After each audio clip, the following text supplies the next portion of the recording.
Olá, eu me chamo Isaac Torquato.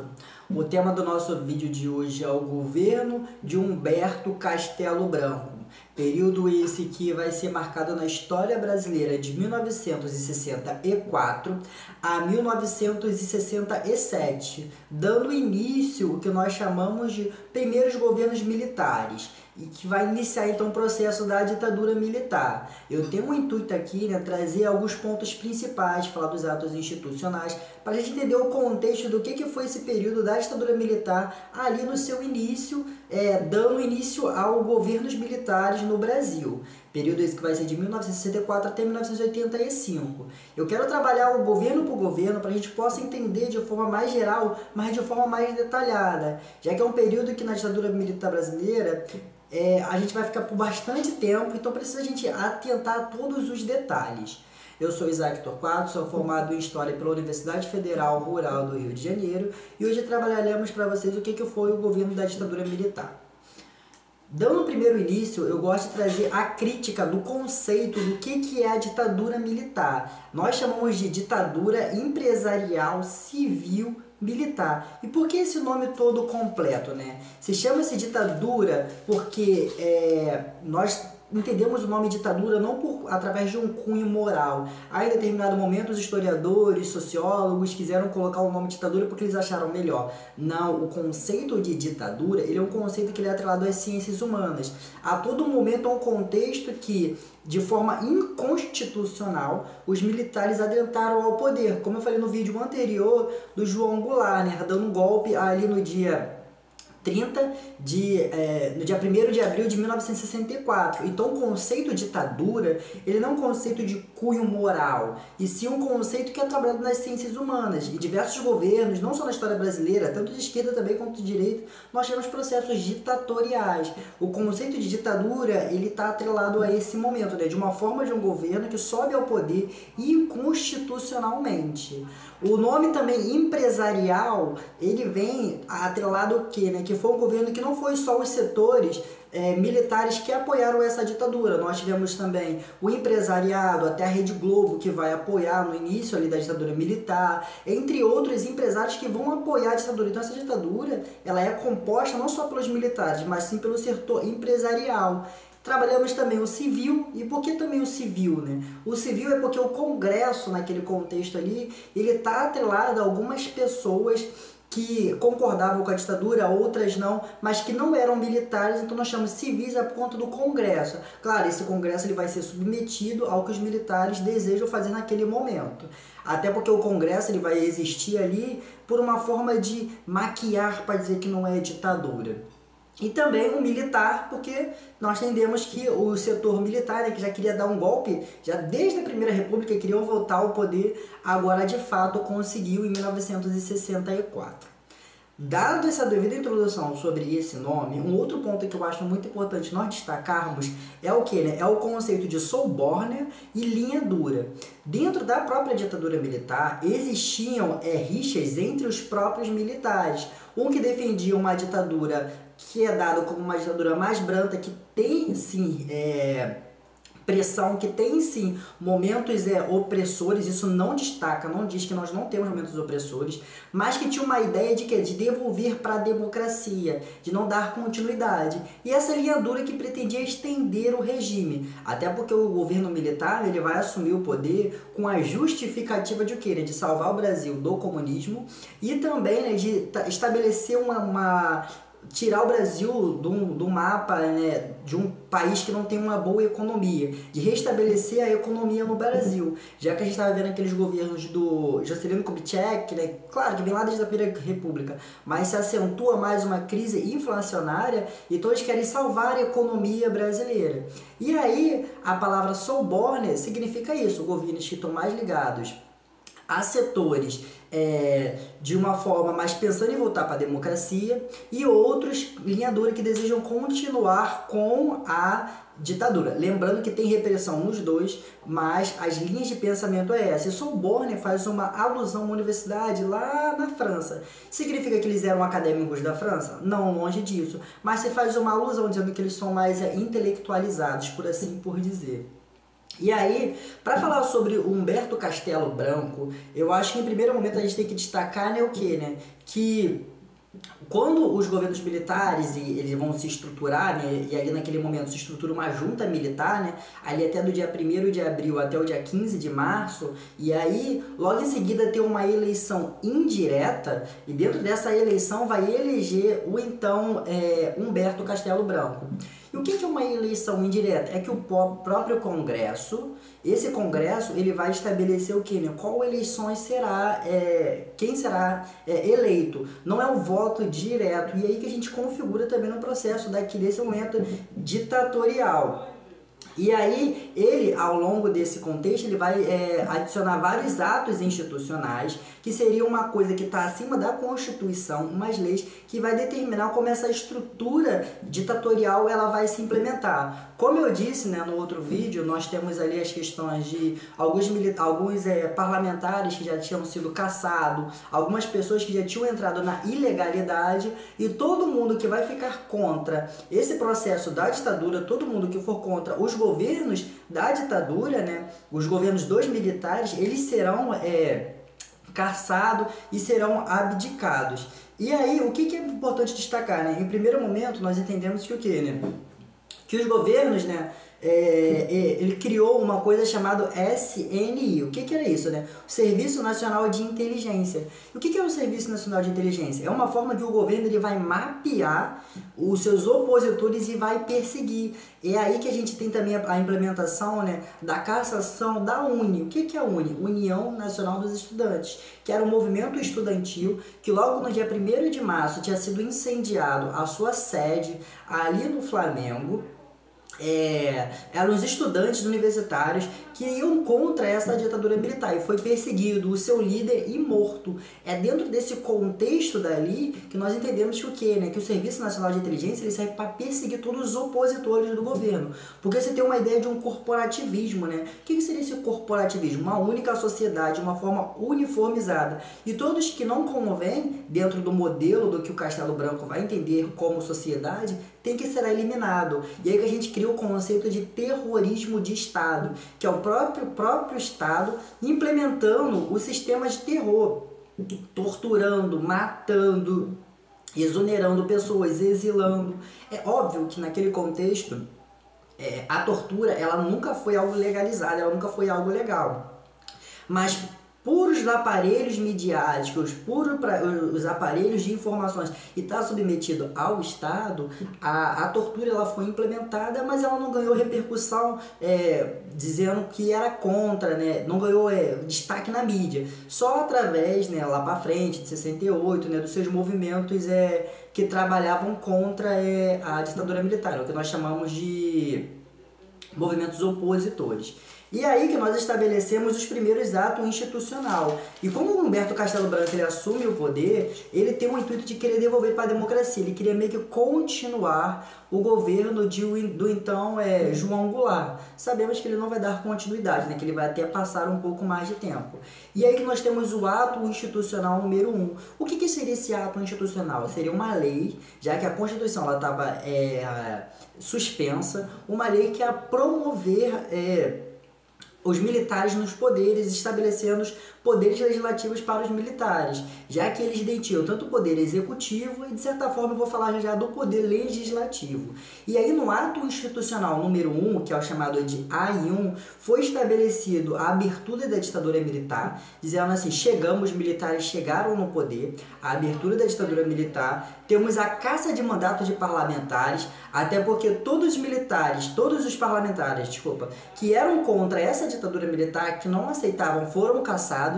É nesse momento que vai ser exilado o então João Goulart, Darcy Ribeiro, Nel Brizola, vários outros parlamentares que iam contra vão ser caçados, vão perder o seu mandato por 10 anos, e aí foram caçados 42 parlamentares. Também nós tivemos o quê? Funcionários públicos que não concordavam com esse processo foram exonerados do seu cargo e também, né, altera a Constituição. E como altera a Constituição? Através desse ato institucional. Vocês estão entendendo como é que o AI1 ele já monta um processo ditatorial? Já que os parlamentares, já que a democracia naquele contexto ela tem que ser submetida aos militares.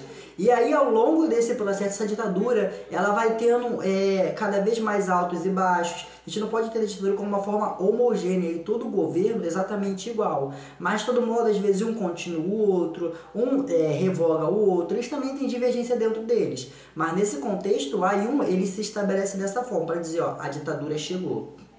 E aí, né, lembrando sempre que teve apoio dos civis, dos militares, por isso que essa ditadura, né, e criando aquele conceito, né, o comunismo, né, o Marx até já trabalhava, né, no Manifesto do Partido Comunista, né, logo na sua introdução, sonda pela Europa o fantasma do comunismo. E lembrando que também está ligado aos Estados Unidos, né, os Estados Unidos financiando essa ditadura, não só no Brasil, como na América como um todo, para promulgar esse momento, né, de que agora estamos ganhando do comunismo. Mas o Brasil estava muito longe de nem chegar ao socialismo, quem dirá ao comunismo, já que tem diferença. E aí, logo em seguida, é lançado o ato institucional número 2. E o que é importante falar do ato institucional número 2? O AI2, ele vai colocar eleições indiretas, tanto para governadores. E, além de estabelecer para governadores e prefeitos de capitais, ele vai estabelecer o bipartidarismo. E o que seria esse bipartidarismo? É uma ideia de que vai existir só 2 partidos. E o primeiro partido dos militares é o Arena, e o segundo partido é o MDB. E o que era esse MDB? Era todos os outros partidos tinham que se aglutinar em um único partido só. Já que partido ele representa de como aquela sociedade, como aquela ideologia enxerga a sociedade. Então eles têm que aglutinar todo em um partido só, até para poder reprimir. Além de reprimir, eles poderem controlar melhor. E aí, tirando que os parlamentares foram caçados, nós tínhamos o Arena, que era um antigo PSDB, o Partido dos Militares, né? E aí eles vão entrar nesse período e vão estabelecer eleições indiretas dentro do Congresso. Mas é aquela coisa, né? Se o MDB ele tentar ganhar uma força, os militares vetam com os atos institucionais. Lembrando que quem era contra abertamente era caçado, torturado, morto. E a mídia jamais vai falar, até porque a mídia nesse determinado momento ela apoia os militares. A Folha, ela naquele contexto, ela até liberava alguns carros para proporcionar torturas. Há uma pesquisa muito interessante da minha professora lá da Rural, que ela falou um pouco disso até no canal do ICL, um documentário, A Folha na Ditadura Militar, entre outros pontos. Então isso é importante para a gente entender, né, que a professora, até o nome dela é Flora, né? Isso é importante para a gente entender que o quê? Que a ditadura está se articulando desta forma, de que os militares eles estão reprimindo através de momentos. E aí se fala naquele contexto, né? Por que a gente chama de bipartidarismo e não unipartidarismo? Para dar a entender que não vivemos uma ditadura. Olha como é que isso aqui faz parte da democracia na teoria, mas na prática nós sabemos que é uma outra coisa. E até hoje os militares defendem que não houve ditadura e sim um regime militar. Então foram esses mecanismos que é construído lá atrás para aqui na frente para eles tentarem desmentir. Logo em seguida, nós temos o ato institucional número 3. Ele vai lançar os 4 primeiros atos institucionais, que lançaram 17, né, ao todo, durante o governo, mas o mais importante é só até o 5º. Só o Humberto Castelo Branco ele vai lançar 4 atos institucionais, para dizer como essa ditadura ela vai se reestabelecer. E aí, esse ato institucional número 3, ele propôs eleição indireta para prefeito quanto para governador. Lembra que eu falei que tinha indireto para governador, mas agora foi implementado também para prefeito. Porque antes, a população não votava para presidente, mas para governador também não, porque iam cada vez mais pensando numa ideia do Estado. Mas e para prefeito de capital? O MDB ele estava ganhando um pouco mais de força, não nesse momento, né? Lá para frente ele ganha muito mais. E aí reivindica, então já coloca que vai ser dado como os governos, né, imposto como os interventores. E aí através de nomeação, o presidente da República vai nomear um governador que submete ao que ele quer, e esse governador também vai ter submetido a um outro prefeito que também quer o que ele quer. Você cria uma linha política onde as pessoas elas são colocadas para submeter o que a ideologia ditatorial, militar, empresarial quer. É nesse momento. E aí, nós tivemos logo em seguida o ato institucional número 4. E o que foi o AI-4, né? O AI-4, ele vai revogar a Constituição de 1946, aquela Constituição constituída lá no governo de Dutra, que substituiu a Constituição do Estado Novo, vocês lembram? Uma Constituição bem democrática, uma Constituição que foi promulgada e não outorgada. Promulgada, lembrando que passa por um Congresso, e outorgada que passa por um autoritarismo. E aí vai ser revogada essa Constituição, até porque agora os militares, antes ela estava suspensa, agora ela está sendo revogada. E além disso, né, vão criar uma nova Constituição, uma Constituição militar, agora com o modelo dos militares. Além disso, temos a implementação de um mandato de 5 anos de governo. Lembra que eles querem colocar de uma forma que não foi uma ditadura militar? Então vai ser 5 anos de mandatos de governo para cada um desses presidentes e, claro, sendo eleito de forma indireta pelo Congresso. Proíbe, né, obviamente, greves e manifestações, até porque se a população vai contra esse governo e ela se manifestar, ela pode ganhar a massa e tirar esses militares do poder. Então, nesse momento, eles vão proibir as greves e as manifestações. Então, ninguém pode submeter a ir contra o governo. É aquela linha de que os militares querem, fazem. E aí, nós temos, né, esses 4 atos institucionais muito importante para constituir esse governo militar. Também em 68 nós temos as greves estourando pelo Brasil. E essas greves, mais que elas sendo proibidas, né, nós temos bastantes greves que foram duramente reprimidas. Tentaram até negociar, mas depois não teve jeito, né, que foi até lá na Bahia e foram reprimidos, né. Na Bahia não, desculpa, em Minas Gerais, começando, né. E aí foram reprimidos. E há um caso muito importante para a gente entender o contexto também do primeiro governo, então o caso do estudante Edson Luiz. O que era o estudante Edson Luiz? Ele era um estudante que ia contra esse processo ditatorial, que reivindicava, e dentro dessas manifestações, ele foi assassinado e morto. E aí em 68 se constituiu o que é chamado de Passeata dos 100 mil. O que foi essa Passeata dos 100 mil? Onde estudantes, intelectuais, artistas e uma parte de uma parcela da população que não se configurava com a ideologia da ditadura militar, ditadura empresarial civil-militar, e eles protestavam ali pela Candelária, né? E esse estudante que foi morto ali na Candelária, inclusive no dia até do seu enterro, eles foram reprimidos pelos militares. Se vocês pesquisarem na internet, né, vocês vão ver bastante foto, inclusive a mãe, né, do Edson Luiz, ele não conseguiu nem ver o seu filho sendo enterrado. E aí, né, que aí é lançado, então, né, nós temos o 33º Congresso da UNE, que foi feito lá numa fazenda, lá em São Paulo, chamado Murici, lá no interior de São Paulo, onde, já que a UNE estava na ilegalidade, eles proporcionaram um congresso, né, de forma ilegal. O movimento estudantil, por mais que ele estava ilegal, mas ele ainda estava atuando de forma, claro, escondida. E aí, dentro desse movimento estudantil, eles numa cidade lá do interior de São Paulo, foram descobertos pela própria população, que não vai entender muito bem, aquela movimentação de pessoas foram denunciadas e foram reprimidos, né? E alguns foram até mortos. Então, o que eu acho importante destacar que é o quê, né? Que tinham pessoas que desacreditavam dessa estrutura. As pessoas, elas se reivindicavam contra o governo militar. E aí, nós não devemos deixar passar isso em branco. A gente entende que o processo da ditadura militar, ele, logo no início, ele é um processo também que é muito importante para a gente entender o decorrer da ditadura militar. Entender o governo de Castelo Branco é uma coisa bastante complexa, mas a gente deve, para estudar aqui agora, entrar em cada ato institucional, que é muito importante. Lembrando que esse é só o primeiro governo da ditadura militar, que vai de 64 até 68. Logo em seguida nós temos o Costa e Silva, lançando o ato institucional número 5, que é muito importante, é muito cobrado nos Enems e nos demais vestibulares, falando sobre o AI-5.